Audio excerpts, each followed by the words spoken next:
Hello সবাইকে, কি অবস্থা সবার? আশা করি সবাই ভালো আছো। আজকে আমরা একটা নতুন টপিক শুরু করতে যাচ্ছি, সেটা হচ্ছে আমার এখানে টাইটেল লেখাই আছে কমপ্লেক্স কম্পাউন্ড বা জটিল যৌগ। তো ঠিক আছে, যারা জানো আর যারা জানো না সবার জন্যই বলি। তো এই জিনিসটা হচ্ছে একটু প্রথমে একটা কথা বলে নিই টপিকটা শুরু করার আগে, ঠিক আছে? তো এই জিনিসটা হচ্ছে আমাদের রসায়ন প্রথম পত্রের তৃতীয় অধ্যায়, যেটা আহ মৌলের পর্যাবৃত ধর্ম ও রাসায়নিক বন্ধন, সেই চ্যাপ্টারের একটা টপিক, ঠিক আছে? তো আমার যতদূর মনে পড়ে এই টপিকটা আসলে আমাদের প্রথম দিকে যখন আমরা এইচএসসি তে উঠে এই জিনিসটা পড়ার ট্রাই করি, তখন আমাদের আসলে একটু ভালোই প্যারা লাগে এই জিনিসটা, ঠিক আছে? আমার পার্সোনাল এক্সপিরিয়েন্স যদি শেয়ার করি, হ্যাঁ, আমারও হচ্ছে এই টপিকটা পড়তে আসলে ভালোই কষ্ট হয়েছিল। আমার যতদূর মনে পড়ে কলেজের ফার্স্ট এক্সামে আমি এইটার সম্ভবত খুব একটা ভালো মতো অ্যান্সার করতে পারিনি। এই তো এরপর ওই মারাটা খেয়ে এরপরেই হচ্ছে ভাই আস্তে আস্তে জিনিসটা ঠিক শিখতে পারছি, ঠিক আছে? তো আমার সময় অনেক সমস্যা হয়েছে আমার, যেমন আমি হচ্ছে ঠিক মতো রিসোর্সেস পাই নাই, একটা গোছানো সুন্দর ক্লাস পাই নাই। তো এই জিনিস এই জন্য আমার একটু সমস্যা হয়েছে। তো আজকে এই জন্যই আমার চেষ্টা থাকবে এই কমপ্লেক্স কম্পাউন্ড বা জটিল যৌগ তোমাদের কাছে যতটা সাবলীল ভাবে সহজ ভাবে বোঝানো যায়, ঠিক আছে? তো কমপ্লেক্স কম্পাউন্ড এটা একটা যৌগ, রাইট? নামে আছে জটিল যৌগ। তো যৌগের আমরা এতদিন পর্যন্ত শিখে আসছি যে দুইটা পার্ট থাকে, রাইট? ক্যাটায়ন আর অ্যানায়ন, এরকম দুইটা পার্ট নিয়ে হচ্ছে একটা যৌগ গঠন হয়। তো কমপ্লেক্স কম্পাউন্ডেরও অনেকটা সিমিলার একটা সিচুয়েশন। কমপ্লেক্স কম্পাউন্ডের দুইটা অংশ থাকে, একটা হচ্ছে জটিল আয়ন থাকে, ঠিক আছে? জটিল যৌগের একটা পার্ট হচ্ছে জটিল আয়ন থাকে, আর হচ্ছে কি হয় আমাদের ওইটার সঙ্গে ক্যাটায়ন বা অ্যানায়ন থাকে। এখন ক্যাটায়ন বা অ্যানায়ন বলতে আমরা কি বুঝি ভাই? ক্যাটায়ন বা অ্যানায়ন বলতে এতদিন আমরা যেগুলো শিখে আসছি ওগুলাই, ঠিক আছে? তো ধরো কি হতে পারে ক্যাটায়ন? হইতে পারে সোডিয়াম প্লাস হইতে পারে, পটাশিয়াম প্লাস হইতে পারে, কি হতে পারে ক্যালসিয়াম 2+ হইতে পারে, এগুলো হচ্ছে ক্যাটায়ন, রাইট? অ্যানায়ন কি হইতে পারে? অ্যানায়ন তাহলে হইতে পারে ধরো ক্লোরাইড মাইনাস হইতে পারে, ফ্লোরাইড মাইনাস হইতে পারে। এরপর কি হইতে পারে? ফ্লোরিনের সংকেত ভুল, এই তো ফ্লোরিড মাইনাস হতে পারে। এরপর কি হতে পারে? ধরো হচ্ছে অক্সিজেন 2 মাইনাস হতে, এই টাইপের জিনিসগুলো হচ্ছে অ্যানায়ন হতে পারে, ঠিক আছে? আর হচ্ছে ক্যাটায়ন হতে পারে। তো এই অ্যানায়ন আর ক্যাটায়নের সঙ্গে হচ্ছে জটিল আয়ন যখন মিলবে, মিলে হচ্ছে যে যৌগটা গঠন করবে সেটা হচ্ছে জটিল যৌগ গঠন করবে। তো ক্যাটায়ন আয়ন তো আমরা বুঝি, এখানে আমাদের কোনো সমস্যা নাই। আমাদের যে জিনিসটা আজকে শিখতে হবে সেটা হচ্ছে জটিল আয়ন। আমরা যদি জটিল আয়ন বুঝি তাহলে আমরা জটিল যৌগ বুঝতে পারবো, ঠিক আছে? তো এই জিনিসটা হচ্ছে বোঝানোর সব থেকে বেস্ট মেথড হবে তোমাদের আমি যদি একটু এক্সাম্পল দিয়ে দেখাই। তো আমরা হচ্ছে পরের স্লাইডে গিয়ে একটা জিনিস দেখার ট্রাই করি প্রথমে। আচ্ছা ঠিক আছে। তো হচ্ছে ধরো তুমি জটিল যৌগ জটিল আয়ন কিছু বুঝো না, কিন্তু তুমি কিছু জিনিস অলরেডি জানো, ঠিক আছে? তো আমি একটা যৌগ যদি লিখি NaCl, ঠিক আছে? এটা আমরা সবাই জানি, খাবার লবণ, ছোটবেলা থেকে শিখে আসছি। এরপর আমরা ধরো আরেকটা যৌগ যদি লিখি CH4, মিথেন। এটাও হচ্ছে আমরা মোটামুটি ছোটবেলা থেকেই শিখে আসছি, আমরা তো এখন অনেক বড় হয়ে গেছি, রাইট? তো এই জিনিসটা কি, আমরা এটা ছোটবেলায় পড়ছি, এটা কি আয়নিক যৌগ, রাইট? আয়নিক যৌগ, আয়নিক কম্পাউন্ড, রাইট? এরপর CH4 এই জিনিসটা কি, এটা হচ্ছে আমরা জানি সমযোজী যৌগ, রাইট? বা কোভ্যালেন্ট যৌগ, রাইট? তো সমযোজী, সমযোজী যৌগ। আচ্ছা একটা জিনিস বলে নেই, আমার আসলে হ্যান্ডরাইটিং খুবই বাজে, তো এই জিনিসটার জন্য আমাকে একটু ক্ষমা করে দিও। তো এই জিনিসটা হচ্ছে NaCl, এই জিনিসটা হচ্ছে CH4, একটা হচ্ছে আয়নিক যৌগ, একটা হচ্ছে সমযোজী যৌগ। এরপর এখন তোমাকে আমি একটা একদম কমপ্লিটলি নতুন জিনিস লিখবো। আচ্ছা এখন যে যৌগটা লিখবো এটা অনেকের কাছে নতুন নাও লাগতে পারে, এই জিনিসটা লিখে নেই, ঠিক আছে? এটা হচ্ছে টেট্রা অ্যামনিন কপার সালফেট।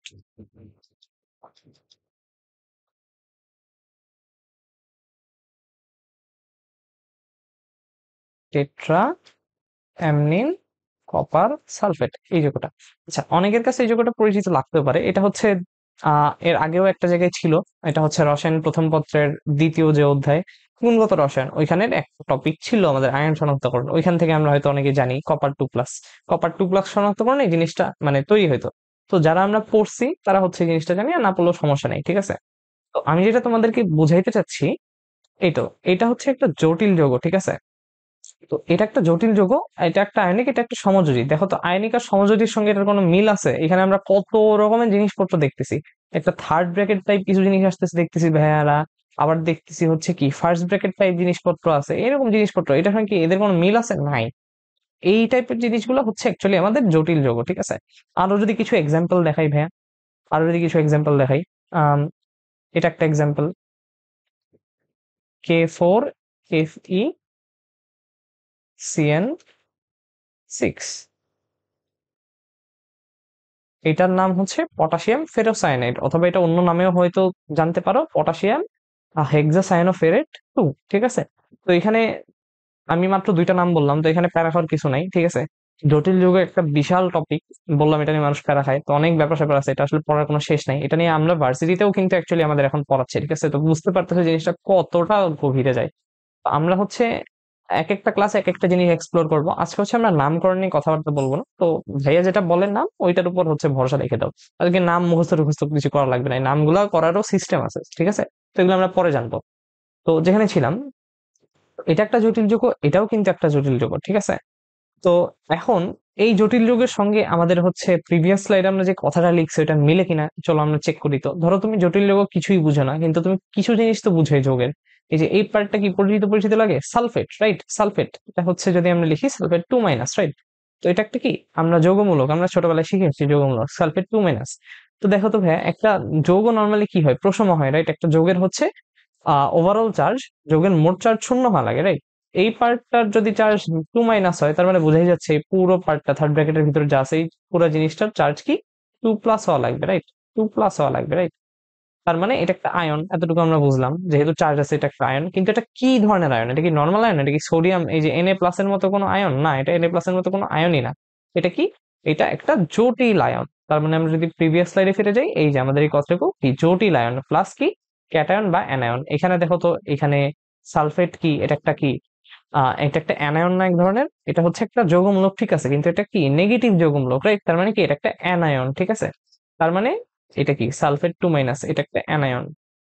আর এই জটিলায়নের পার্টটা তো আমরা দেখলাম। তার মানে আমাদের যে প্রথম স্লাইডে আমরা যে কথাটা লিখছিলাম যে জটিলায়ন প্লাস হচ্ছে অ্যানায়ন এটা একটা জটিল যৌগ গঠন করে, এটা স্যাটিসফাই হলো, তার মানে এটা একটা জটিল যৌগ, রাইট?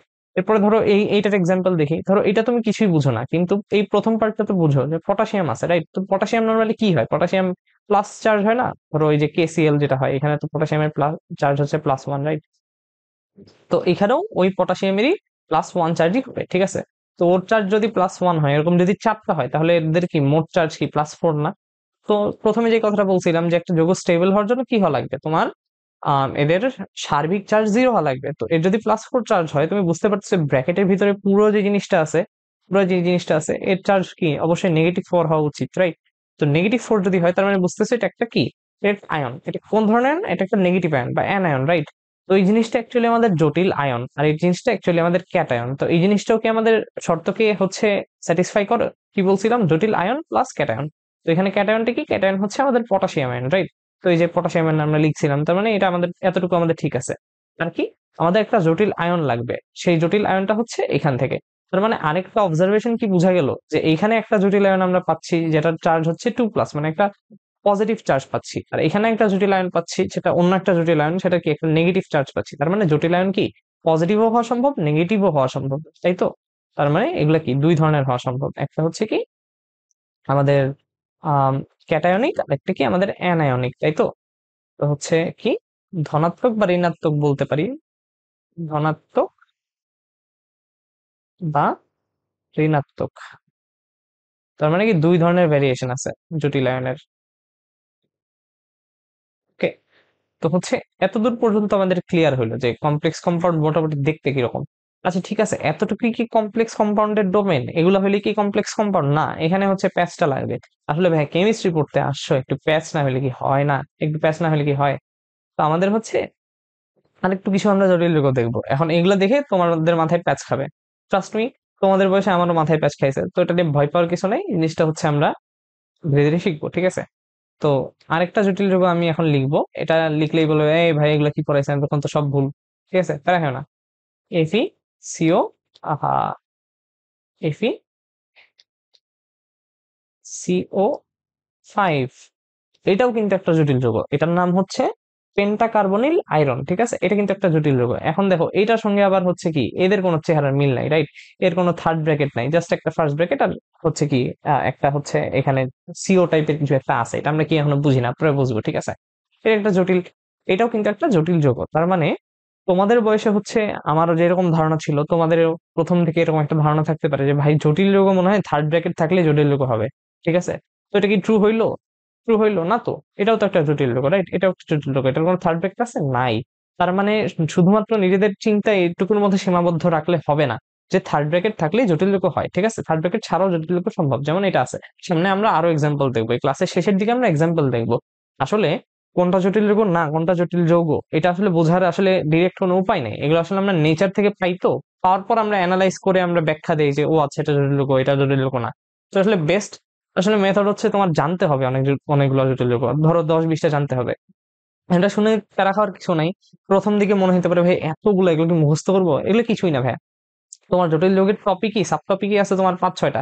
তো তুমি যদি 5-6টা ক্লাস করো, নিজে জিনিসগুলো পড়ো, আর এটা তো তুমি কয়েকবার এক্সাম দিবা, তখন একটা সময় এগুলো তোমার এমনিও হাতে এসে যাবে, এগুলো তোমার কাছে কোনো প্যারাই লাগবে না, তো ভয় পাওয়ার কিছু নাই। এগুলো অ্যাকচুয়ালি তুমি চিনবা, ঠিক আছে? ভাইয়ের উপর ট্রাস্ট রাখো, তুমি চিনবা। তো আমরা 3টা জটিল যৌগ দেখলাম, কিন্তু এরপরও যদি তুমি আমার বলো ভাই আপনি আমার একটা টেকনিক শিখান যেটা দিয়ে আমি বুঝতে পারবো যে আমি একটা জটিল যৌগ দেখতেছি, এটা কোনো মানে আয়নিক যৌগ না বা সমযোজী যৌগ না। আচ্ছা, এটার জন্য একটা নিনজা টেকনিক আছে, ঠিক আছে? এটা কিন্তু কোনো সাইন্টিফিক টেকনিক না, নিনজা টেকনিক। তো এই জিনিসটা বেশিরভাগ সময় কাজ করবে, সবসময় কাজ নাও করতে পারে, কেমিস্ট্রিতে অনেক এক্সেপশন আছে আমরা জানি। এই জিনিসটা বোঝানোর জন্য আমি হচ্ছে তোমাকে কিছু যৌগ লিখতে চাই। ধরো আয়রনের নর্মাল যোজনী কি? আয়রনের নর্মাল যোজনী হচ্ছে 2-3, আমরা জানি আয়রনের, রাইট? আয়রনের নর্মাল যোজনী 2-3। এখন 2-3 দিয়ে সে কি কি গঠন করতে পারে? এক গঠন করতে পারে FeCl2 গঠন করতে পারে, আর 3 যোজনী দিয়ে সে গঠন করতে পারে কি FeCl3 গঠন করতে পারে, রাইট? তার মানে বুঝতেছি আয়রন সর্বোচ্চ 3টা ক্লোরিনের সঙ্গে যৌগ গঠন করতে পারে। এখন তোমাকে যদি বলি দিস ইজ রং, আমি যদি বলি দিস ইজ রং, আমি যদি এখন এই একটা যৌগ তোমাদের জন্য দেখাই, আরেকটা জটিল যৌগ তোমাদের জন্য লিখি FeCl4, আবার একটা থার্ড ব্র্যাকেট, এটার বাইরে মাইনাস, আর আমি কিছু এক্সট্রা ইনফরমেশন দিয়ে দেই। এখানে যেই আয়রনটা আছে এর হচ্ছে যেই তোমার চার্জ বা এর হচ্ছে তোমার যেই অক্সিডেশন নাম্বার বা জারণ সংখ্যা ওটা হচ্ছে +3, ঠিক আছে? তো +3, আর এখানে ক্লোরিন তো মাইনাস, রাইট? ক্লোরিন মাইনাস, তো 4টা ক্লোরিন, এই জন্য +3 আর -4 মিলে ওভারঅল কি চার্জ মাইনাস হয়। 3 থেকে 4 গেলে কি 1 থাকে না, তো -1 আর কি, এই আর কি। তো যেটা বলতে চাচ্ছিলাম, দেখো নর্মাল যৌগে এগুলো কি আয়নিক যৌগ, রাইট? নর্মাল যৌগে হচ্ছে তোমার আয়রন সর্বোচ্চ 3টা ক্লোরিনের সঙ্গে যৌগ গঠন করতে পারে, কিন্তু একটা জটিল আয়নে বা একটা জটিল যৌগে আয়রন কি 4টা ক্লোরিনের সঙ্গে যৌগ গঠন করতে পারতেছে, তার মানে যা করার কথা তার থেকে বেশি করতে পারতেছে, রাইট? এটা কিন্তু একটা আইডেন্টিফায়ার হইতে পারে যে এই জিনিসগুলো হইলে আমি তাকে একটা জটিল যৌগ বলতে পারবো। সিমিলারলি ধরো তুমি কপারের ক্ষেত্রে দেখো, কপারের নর্মাল যোজনী কি কি? কপারের হচ্ছে যোজনী 1 আর 2 হয়, রাইট? তো নর্মাল যেটা হয় ধরো কিউপ্রাস ক্লোরাইড হতে পারে, আর হচ্ছে কিউপ্রিক ক্লোরাইড হতে পারে, সরি CuCl2 হতে পারে, রাইট? এই দুইটা হতে পারে। তার মানে কপার সর্বোচ্চ দুইটা দুইটা হচ্ছে ক্লোরিনের সঙ্গে যৌগ গঠন করার কথা। তো এখানে দেখো তো এই অ্যামোনিয়া হচ্ছে ধরো এই যে NH3 অ্যামোনিয়া, এটা হচ্ছে ধরো ক্লোরিনের মতোই। তো বেসিক্যালি এখানে হচ্ছে কি, ও কি 4টা হচ্ছে অ্যামোনিয়ার সঙ্গে হচ্ছে যৌগ গঠন করতেছে না? আচ্ছা, তোমাকে যদি আরো ক্লিয়ার এক্সাম্পল দিই, ধরো Cu, এটাও কিন্তু একটা যৌগ, এটাও একটা জটিল যৌগ, ঠিক আছে? আমি একটু নিচে আসি। আরেকটা যৌগ যদি আমি তোমাকে এক্সাম্পল দিই, CuCl4, CuCl4 থার্ড ব্র্যাকেট, আচ্ছা এটা 4 2 মাইনাস, এটাও কিন্তু একটা জটিল যৌগ, ঠিক আছে? তো এখানে কিভাবে হলো, এটা +2 আর 4টা ক্লোরিন যেহেতু, সো প্রত্যেকটার -1 করে, সো 2-4, তো আমাদের ওভারঅল চার্জ 2 মাইনাস হয়, ঠিক আছে? আচ্ছা, এখন কাহিনীটা দেখো, এখানে হচ্ছে কপারের এখানে চার্জ কত? কপারের এখানে চার্জ বা অক্সিডেশন নাম্বার হচ্ছে 2+, ঠিক আছে? আচ্ছা, তোমাকে এই জিনিসটা বলতে চাচ্ছি, কপার নর্মালি কি 2টা ক্লোরিনের সঙ্গে হাইস্ট যৌগ গঠন করতে পারে আয়নিক হইলে, এগুলো কিন্তু আয়নিক যৌগ, কিন্তু ও যখন 4টা ক্লোরিনের সঙ্গে যৌগ গঠন করবে তখন সে আর আয়নিক থাকে না, তখন সে কি জটিল যৌগ গঠন করে ফেলে। এটা এটা কিন্তু একটা জটিল আয়ন, বুঝতে পারছো?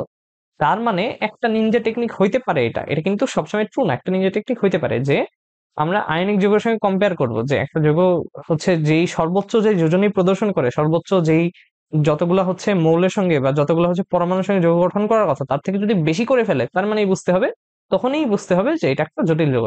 এখানে আরো একটা এক্সাম্পল যদি তোমাকে দেখাই, আয়রনের ক্ষেত্রে আয়রন কি সর্বোচ্চ 3টা মৌলের সঙ্গে হচ্ছে যৌগ গঠন করার কথা না, রাইট?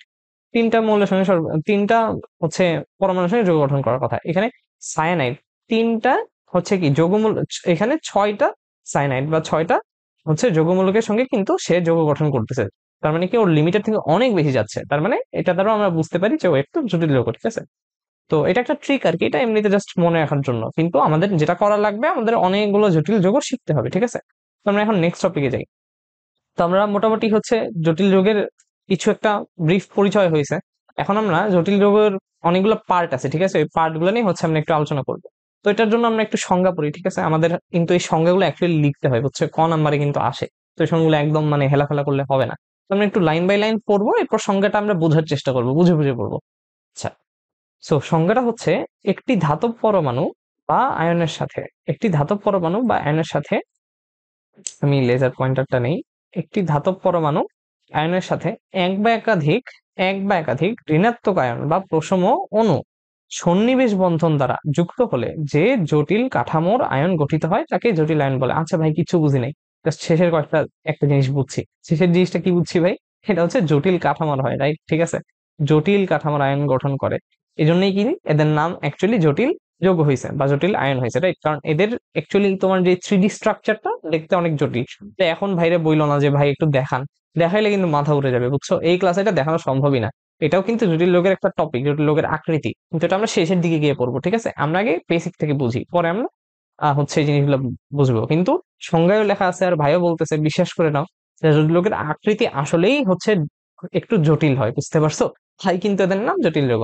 আচ্ছা, ঠিক আছে, আমরা এখন একটু ভেঙে ভেঙে পড়ার ট্রাই করি। প্রথম কথাটা কি বলছে? একটি ধাতব পরমাণু বা আয়নের সাথে, ঠিক আছে, এক বা একাধিক ঋণাত্মক আয়ন বা প্রশম অণু সন্নিবেশ বন্ধন দ্বারা যুক্ত হয়। তো আমাদের এখানে কয়েকটা টপিক পড়া আছে। এখন হচ্ছে সন্নিবেশ বন্ধন, এই জিনিসটা কি। এরপর কি আবার বলছে? ঋণাত্মক আয়ন বা প্রশম, সরি, ঋণাত্মক ঋণাত্মক আয়ন বা প্রশম অণু, এই জিনিসটা আমাদের পড়া আছে। আর কি পড়া আছে? একটি ধাতব পরমাণু বা হচ্ছে ধাতব আয়ন। আচ্ছা, তো মেইন সামারি তোমাকে যে কথাটা অ্যাকচুয়ালি সেটা হচ্ছে তোমার জটিল যুগে যে জিনিসটা হয়, আমি যদি আরেকটা পেজ নেই, জাস্ট তোমাকে ব্রিফে একটু আকৃতি বোঝানোর চেষ্টা করি। ধরো এটা যদি একটা, একটু আগে আমরা যে জটিল যৌগ দেখছি এটা আমি একটু লিখি, FeCN6, রাইট? পটাশিয়াম ফেরোসাইনাইড, এই জিনিসটা আমি শিখছি। তো পটাশিয়াম বাদ দিয়ে দিলে জাস্ট যে আয়নটা থাকে ওটা আমরা জাস্ট লিখি, এটা 4-, রাইট? তো এই জিনিসটা যদি আমি 3D স্ট্রাকচার আঁকতে যেতাম, সেই জিনিসটা এরকম হইতো আসলে, যে এখানে আয়রন আছে, আয়রন 2+ আছে, এটা কিন্তু আয়রন 2+, বুঝছো? আয়রন 2+, আমি লিখে দিই, অ্যাকচুয়ালি আয়রন 2+। আচ্ছা, এর চার্জ বা এর হচ্ছে কি জারণ মান। আচ্ছা, যে জিনিসটা হয়, এই আয়রনের সঙ্গে এই সায়ানাইড যে মূলকগুলো এগুলো যুক্ত থাকে, বুঝছো? কিন্তু এই সায়ানাইড গুলোর যুক্ত থাকার যে মেথড আর তোমার পটাশিয়াম যুক্ত থাকার মেথড কিন্তু সেম না। আমি যদি আবার পটাশিয়ামটা এখানে ব্যাক করাই, K4FeCN6, তো তখন হচ্ছে এই নেগেটিভ চার্জটা, এইটা হচ্ছে জাস্ট এর চার্জ, ঠিক আছে? এটা বুঝে নিও। আচ্ছা, তো যে জিনিসটা বলতে চাচ্ছি, এই পুরো জিনিসটার সঙ্গে তো পটাশিয়ামও যুক্ত, কিন্তু কিভাবে যুক্ত? এরা কিন্তু আয়নিক ভাবে যুক্ত। এই এদের মাঝে যে বন্ধন, এটা কিন্তু অ্যাকচুয়ালি আয়নিক বন্ধন। এই টপিকটাও আমরা একদম শেষের দিকে যে পড়বো, বুঝছো? যে জটিল যৌগের মধ্যে অনেক রকমের বন্ধন আছে। কিন্তু দেখো, আমি জিনিসটা বুঝাইতে চাচ্ছি যে এই আয়রনের সঙ্গে পটাশিয়াম যেভাবে যুক্ত, এই সায়ানাইড গুলো কিন্তু একইভাবে যুক্ত না। এই যে অ্যারো, প্রত্যেকটা অ্যারোর সঙ্গে একটা সায়ানাইড আছে, বুঝছো? সায়ানাইড মূলক, সায়ানাইডের চার্জ কিন্তু নেগেটিভ, বুঝছো? -1 এর চার্জ। তো এই 6টা সাইনাইড হওয়ার কথা না, এই দেখো 6টা, 4টা উপরে নিচে 2টা, 6টা। এটা হচ্ছে আমি 2D তে আঁকছি। জিনিসটা এতটাও সহজ না, এই জিনিসটা আমরা পরে আর কি আমরা বোঝার চেষ্টা করব। বাট মূল কথাটা হচ্ছে, জটিল যৌগের মেইন কনসেপ্টটা হচ্ছে তোমার একটা কেন্দ্রীয় ধাতব পরমাণু থাকবে, একটা কেন্দ্রীয় ধাতব পরমাণু বা আয়ন থাকবে। এখানে আয়ন আছে, আয়রন 2+ আছে, ঠিক আছে? ওইটাকে ঘিরে অনেকগুলো হচ্ছে তোমার অণু বা হচ্ছে অনেকগুলো পরমাণু অথবা অনেকগুলো যৌগমূলক হচ্ছে তোমার বন্ধন গঠন করে থাকবে। এগুলো কিন্তু প্রত্যেকটা বন্ধন, বুঝছো? এগুলো কিন্তু প্রত্যেকটা বন্ধন। এই যে এই অ্যারো যে জিনিসগুলো কিন্তু মজার জন্য দেই নাই, বুঝছো? এই সবুজ অ্যারো কিন্তু আবার বন্ধন ভাইবা না, বুঝছো? এগুলো কিন্তু মার্ক করার জন্য জাস্ট দেখাচ্ছি, এগুলো মুছে দিব একটু পরে এই জন্য। তো এগুলো কিন্তু সব বন্ধন, এগুলো হচ্ছে সব বন্ধন। কিন্তু কি বন্ধন ভাই? এগুলো কি আয়নিক বন্ধন, সমযোজী বন্ধন? না, এগুলো হচ্ছে সন্নিবেশ বন্ধন, ঠিক আছে? এই সন্নিবেশ বন্ধন নিয়েই আমরা একটু পরে পড়বো। তার মানে মেইন কথা কি, আমার একটা কেন্দ্রীয় ধাতব পরমাণু থাকে, ওইটা কেন্দ্রে থাকে, বুঝাই যাচ্ছে। ওইটাকে ঘিরে অনেকগুলা হচ্ছে তোমার কি যৌগমূলক হইতে পারে, আয়ন হইতে পারে, আহ হচ্ছে তোমার পরমাণু হইতে পারে, অথবা হচ্ছে অণু হইতে পারে। ওরা হচ্ছে কি ঘিরে রাখে, আর ওরা এর সঙ্গে সন্নিবেশ বন্ধনের মাধ্যমে যুক্ত থাকে। এইভাবে হচ্ছে যে আয়নগুলো গঠিত হয় সেটাই হচ্ছে তোমার জটিল আয়ন। আর জটিল আয়ন দিয়ে যে যৌগগুলো গঠিত হয় সেটাই হচ্ছে জটিল যৌগ। এই কথাগুলোই কিন্তু অ্যাকচুয়ালি তোমার সংজ্ঞায় লেখা।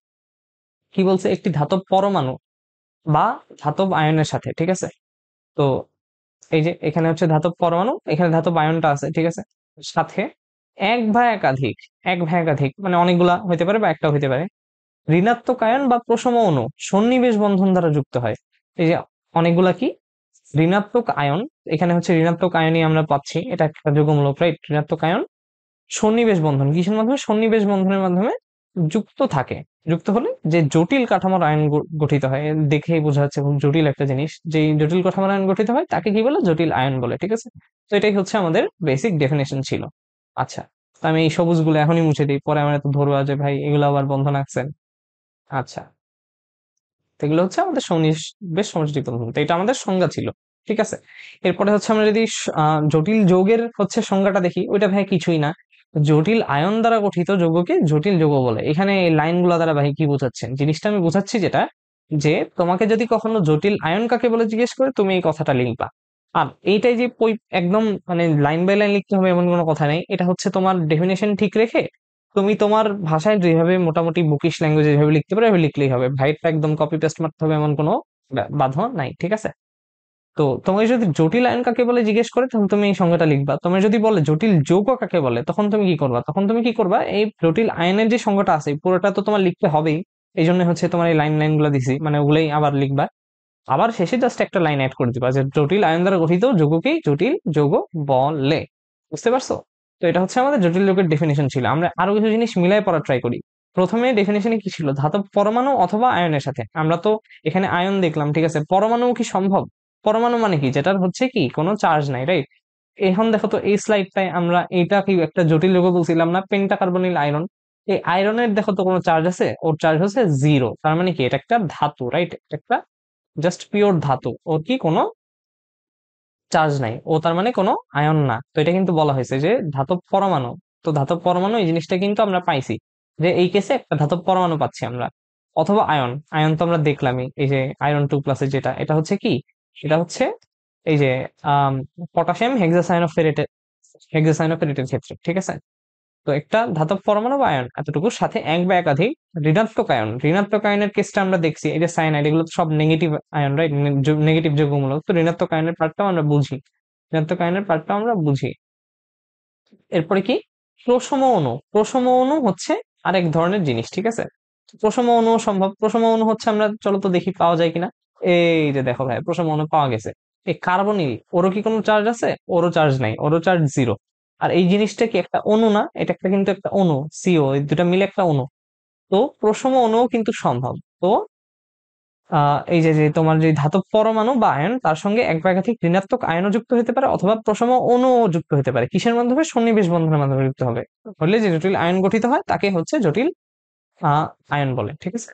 আচ্ছা, তো আমি এই জিনিসটা দেখাইতে চাচ্ছিলাম, এরা হচ্ছে তোমার সায়ানাইড, রাইট? এই যৌগটাই হচ্ছে আমি এইভাবে যদি আঁকি, এরা হচ্ছে সব সায়ানাইড, এটা আয়রনের সঙ্গে এভাবে যুক্ত। এখন পটাশিয়াম কিভাবে যুক্ত?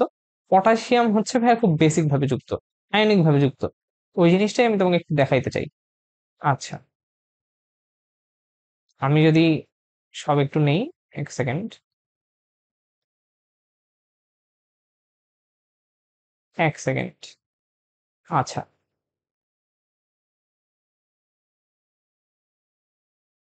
অ্যাকচুয়ালি যেটা হওয়া উচিত, আমাদের থার্ড ব্র্যাকেট ছিল না, আমরা থার্ড ব্র্যাকেটটা দিয়ে দিব। তো এইটা কিন্তু আমাদের এই পার্টটুকু, ঠিক আছে, এই পার্টটুকু আমরা যা ছিল এটা আঁকছি। এটা চার্জ কত? 4-, ঠিক আছে। তো এটা সামনে যদি আমরা এখন একটা পটাশিয়াম দিয়ে দিই, 4টা পটাশিয়াম দিয়ে দিই আসলে, তো 4টা পটাশিয়াম হবে আসলে 4 পটাশিয়াম প্লাস, ঠিক আছে, 4 পটাশিয়াম প্লাস। আর হচ্ছে কি এখানে এই পুরো জিনিসটা 4-। তো এই এই সবগুলো জিনিস, এই 4টা পটাশিয়াম কিন্তু এর চারপাশে হচ্ছে তোমার যুক্ত। কিভাবে যুক্ত? আয়নিক ভাবে যুক্ত। আয়নিক বন্ধন কিছুই না ভাই, আকর্ষণ, প্লাস আর মাইনাসে আকর্ষণ, স্থির তড়িৎ আকর্ষণ বলা, আমরা পড়ছি না ফিজিক্সে, কুলম্বের আকর্ষণ, ওই জিনিসটাই, বুঝতে পারছো? তো এইভাবে কিন্তু পটাশিয়ামের সঙ্গে আয়রন গুলো যুক্ত, ও কিন্তু স্থির তড়িৎ আকর্ষণ, বা এটা কিন্তু আয়নিক আয়নিক বন্ডের মাধ্যমে এই পুরো জিনিসটা যুক্ত, বুঝছো? আয়নিক, আয়নিক, আয়রনিক কিন্তু আবার ভাইবো না, বুঝছো? আজকাল তো তোমরা খালি আয়রনই করো, এটা কিন্তু আয়নিক, ঠিক আছে। আচ্ছা, তো পটাশিয়াম কিন্তু আয়রনের সঙ্গে যেভাবে যুক্ত, পটাশিয়ামের আয়রনের সঙ্গে সায়ানাইড কিন্তু একভাবে যুক্ত না। এরা যে বিশেষ বন্ধনের মাধ্যমে যুক্ত, ওইটা কি সন্নিবেশ সমযোজী বন্ধন বলে। আরেকটা জিনিস তোমাদেরকে বুঝাইতে চাই, এই দেখো তো, এই যে ফার্স্ট ব্র্যাকেটের মধ্যে যে জিনিসগুলো থাকে, অ্যামোনিয়া, এরপর হচ্ছে তোমার, এটা একটা ডিফারেন্ট কালার দিয়ে দেখাই, এই যে অ্যামোনিয়া থাকে, এরপর হচ্ছে সায়ানাইড থাকে, এরপর হচ্ছে কার্বনিল থাকে, এরপর হচ্ছে কি ক্লোরিন থাকে। এখানে ব্র্যাকেট নাই, ব্র্যাকেট কোন জায়গায় ইউজ হচ্ছে এটা কি দেখছো? যখন একটা অণু ইউজ হয়, মানে একাধিক পরমাণু থাকে। ক্লোরিন তো একটাই পরমাণু, এখানে তো ব্র্যাকেট দেওয়ার কোনো কারণ নাই ভাই, তাই না? ধরো তুমি যদি ব্র্যাকেট না দিতা, যদি জাস্ট সিক্স দিতা, তাহলে কি হতো? নাইট্রোজেনের সাথে সিক্স লেগে যেত, রাইট? তখন তুমি CN6 বুঝতা, এটার এটা তো এক না, তাই না? এই জন্যই ব্র্যাকেটটা দেওয়া হয়, কিন্তু ক্লোরিন তো ব্র্যাকেট দেওয়ার দরকার নেই, তোর একটাই পরমাণু। তো যেটা বুঝাইতে চাচ্ছি, এই যে এই ব্র্যাকেটের ভিতরে যেগুলো আছে, অথবা ব্র্যাকেট ছাড়াও জাস্ট যে জিনিসগুলো আছে, তার মানে যারা হচ্ছে তোমার কেন্দ্রীয় ধাতব পরমাণুর সাথে সন্নিবেশ বন্ধন দ্বারা যুক্ত থাকে, এদের কিন্তু একটা সাধারণ নাম আছে, বুঝছো? এদের একটা সাধারণ নাম আছে, এদের একটা সাধারণ নাম আছে, ওই নামটাকেই আমরা বলি অ্যাকচুয়ালি লিগ্যান্ড। বুঝতে পারছো? লিগ্যান্ড। তো এটা নিয়ে আমাদের সামনের স্লাইডে পড়াশোনা আছে, আপাতত জাস্ট এতটুকু জেনে রাখো, ঠিক আছে? সংজ্ঞায় ডিরেক্ট নামটা লেখা নাই, কিন্তু সংজ্ঞায় এই জিনিসটা দ্বারা যেটা বোঝাচ্ছে ওইটাকে লিগ্যান্ড বলে। এখন আমরা একটা একটা করে জিনিস আসার ট্রাই করব, ঠিক আছে? প্রথমে আমরা জিনিসটা আসবো, সেটা হচ্ছে, আমরা বলছিলাম যে একটি ধাতব পরমাণু বা আয়নের সাথে, তো কোন ধরনের ধাতব পরমাণু বা আয়নের সঙ্গে আসলে জটিল যৌগ গঠন হবে? যা সবাই কি জটিল যৌগ গঠন করতে পারে? এই যে সোডিয়াম ধরো, সোডিয়াম, পটাশিয়াম, এরা কি জটিল যৌগ গঠন করতে পারে? না ভাই, অ্যান্সার হচ্ছে না। জটিল যৌগ গঠন করার জন্য বা জটিল আয়ন গঠন করার জন্য খুবই স্পেসিফিক কিছু কেন্দ্রীয় ধাতব পরমাণু হওয়া লাগবে। তো কি হওয়া লাগবে? ধাতু হওয়া লাগবে। তো সোডিয়াম, পটাশিয়াম এগুলো ধাতু, কিন্তু এগুলো গঠন করতে পারবে না, শুধুমাত্র অবস্থান্তর মৌলগুলোই আসলে তোমার এই জটিল আয়ন বা জটিল লঘু গঠন করতে পারে। এই জন্যই তো ওদের টপিক হিসেবেই আমরা পড়ি, রাইট? অবস্থান্তর মৌল। এখন আমি হচ্ছে অবস্থান্তর মৌল নিয়ে খুব বেশি কথা বলবো না, আমি অ্যাজিউম করে নিচ্ছি অলরেডি তুমি এই জিনিসটা পড়ো। না পড়লেও সমস্যা নেই ভাই, এটা নিয়ে সামনে আমাদের ভিডিও আসতেছে। তো খুব সহজ কথা শর্ট টাইম যদি বলি, যে তোমার যে ডি ব্লক মৌল আছে, ঠিক আছে? ডি ব্লক মৌল মানে কি? যাদের হচ্ছে শেষ কক্ষপথ, মানে শেষ ইলেকট্রনটা কি তোমার ডি উপস্তরে যায়, রাইট? ডি উপস্তরে যায়, ডি উপস্তরে বা ডি অরবিটালে যায় শেষ ইলেকট্রনটা। ওরা হচ্ছে কি তোমার, ওরা হচ্ছে তোমার ডি ব্লক মৌল। এখন ডি ব্লক মৌলের মধ্যে কিছু স্পেশাল টাইপের মৌল আছে।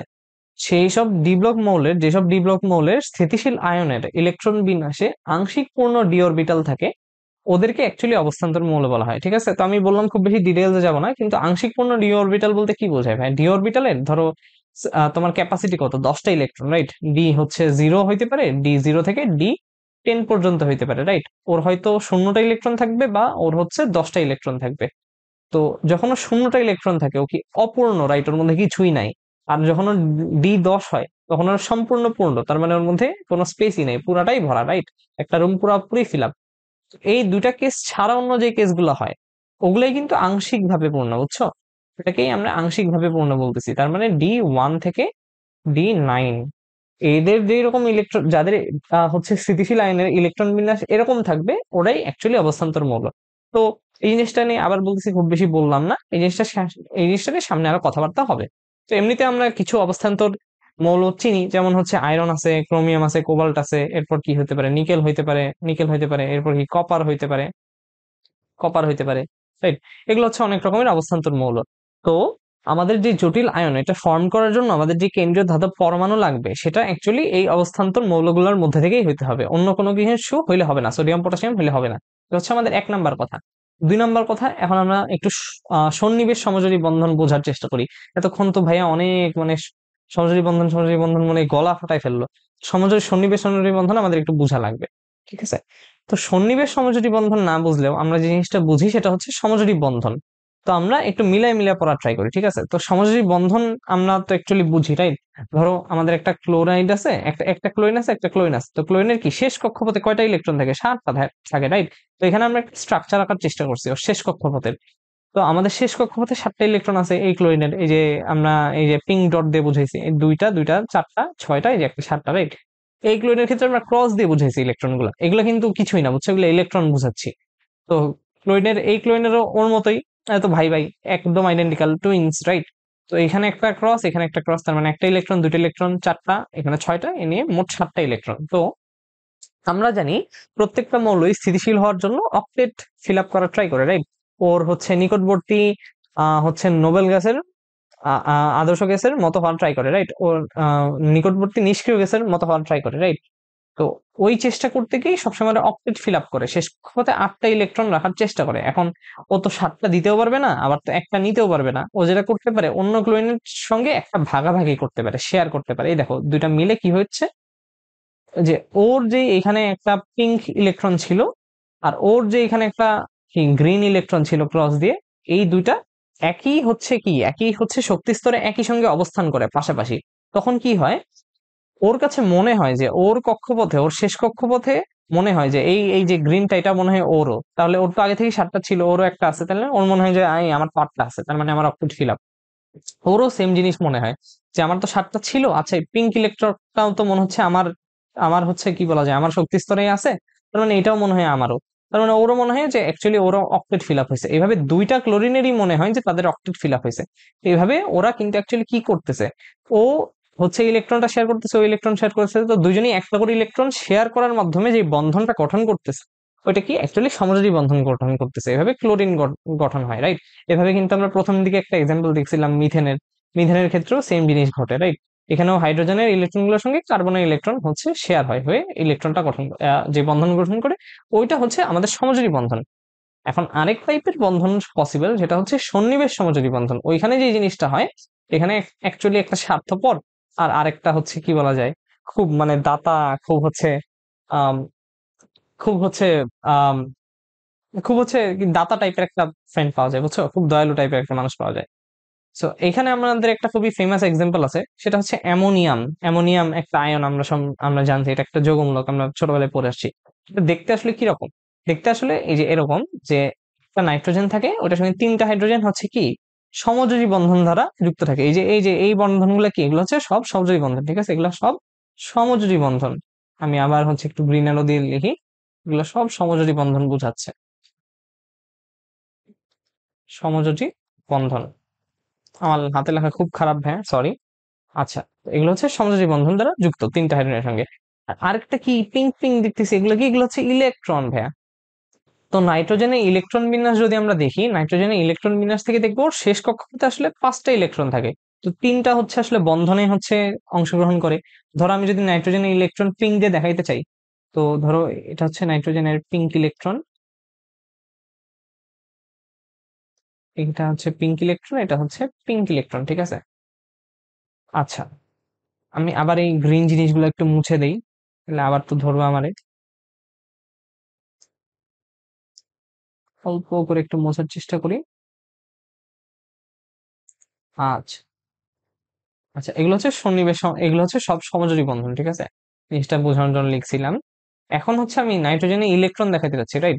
এখন নাইট্রোজেনের, ধরো এটা একটা ইলেকট্রন, এটা একটা ইলেকট্রন, এটা একটা ইলেকট্রন, তাহলে কি 5টা ইলেকট্রন বলছিলাম, আছে না? এই যে একটা, দুইটা, তিনটা, আর এখানে দুইটা, 5টা, রাইট?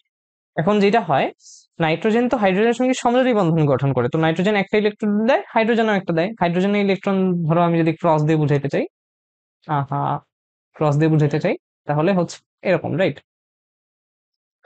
তো যে জিনিসটা হয় আসলে, এটা কিন্তু বুঝো না, বন্ধনের দুই পাশে ইলেকট্রন, এই বন্ধনই আসলে এই দুটা ইলেকট্রন দিয়ে গঠিত, বুঝছো? এটা আমি ভেঙে লিখলাম যে হাইড্রোজেনের ক্রস যদি একটা ইলেকট্রন হয়, নাইট্রোজেনের পিঙ্ক যদি একটা ইলেকট্রন হয়, দুটা মিলে যে বন্ধনটা গঠন করতেছে এখানে সমযোজী বন্ধন, ওই বন্ধনটাই দেখাচ্ছি। তো এরকম 3টা বন্ধন সম্ভব, রাইট? তো এই যে নাইট্রোজেনের এই পিঙ্ক ইলেকট্রন, এগুলো আমরা কি বলবো, এগুলো আমরা বন্ধন ইলেকট্রন বলবো। বুঝতে পারছো? আর এই দুইটা মিলে যেই জোড়া গঠন করে ইলেকট্রন জোড়, এটাকে আমরা বন্ধন জোড় ইলেকট্রন বলবো। তো নাইট্রোজেনের তো 5টা ইলেকট্রন ছিল, তো 3টা হাইড্রোজেনের সঙ্গে বন্ধন গঠন করতে 3টা ইলেকট্রন খরচ হয়ে যায়, আরো দুটো ইলেকট্রন থেকে যায়, রাইট? ওই দুটো ইলেকট্রন কি করবে, ওর তো বন্ধন গঠন করার কেউ নাই। তো ও যেটা করে, ওরা মুক্ত থাকে, রাইট? মুক্ত থাকে, ও কিন্তু কোনো হাইড্রোজেনের সঙ্গে আগে ছিল না। ধরো তোমার যে এই জিনিসটা, এই যে এই পুরা পার্টটা আগে ছিল না, বুঝছো? আগে জাস্ট NH3 ছিল, এটাকে আমরা অ্যামোনিয়া বলতাম। এটা কি বলতাম আমরা? এটা বলতাম আমরা অ্যামোনিয়া। এটাও কিন্তু একটা যৌগ, ঠিক আছে? এটা কিন্তু অ্যাকচুয়ালি যৌগ, অ্যামোনিয়া বলতাম। তো অ্যামোনিয়া যে যৌগটা, ওইটা ছিল, এইভাবে সে হ্যাপি ছিল, কোনো সমস্যা নেই। তখন কি ছিল, নাইট্রোজেনের এই যে দুইটা ইলেকট্রন এরকম ছিল না, ও কি কোনো যৌগের সঙ্গে কানেক্টেড, কোনো পরমাণুর সঙ্গে কানেক্টেড, কোনো বন্ধন গঠন করতেছে করতেছে না। তখন এগুলোকে আমরা কি বলতাম, তখন এগুলোকে আমরা বলতাম মুক্ত জোড় ইলেকট্রন, মুক্ত জোড় ইলেকট্রন বা লোন পেয়ার, ঠিক আছে? লোন পেয়ার বলতাম। কিন্তু পরে কি হইলো, নাইট্রোজেনের লোন পেয়ার আছে, তো হচ্ছে একটা কথা আছে না, সুখে থাকতে ভূতে গিলায়।